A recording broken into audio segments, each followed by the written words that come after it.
Hi, I'm Todd Carlson, Regional Service Manager for Bay & Bay. Today we're going to talk about looking for truck driver training videos for Freightliner. So Freightliner offers a really nice website for navigating through your truck using the last 6 digits of your VIN, and I'm going to show you how to get there. So you can use any search engine.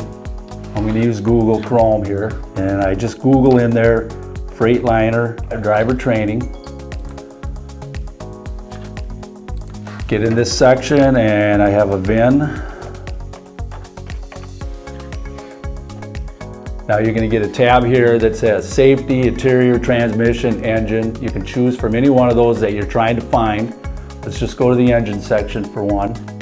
You get in here and we have after treatment systems, pre-trip, parked regen. That's a big one for, when guys are looking for stuff, they forget how to regen. So that's definitely one you would want to use if you don't know how to do that.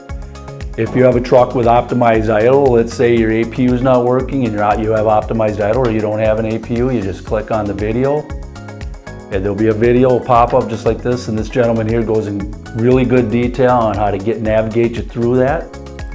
It's the same in all of them. Let's go to after treatment. It goes through how the after treatment system works and why it does what it does. The best way to navigate that is get into material like this that's going to get you through that and make you better understand it.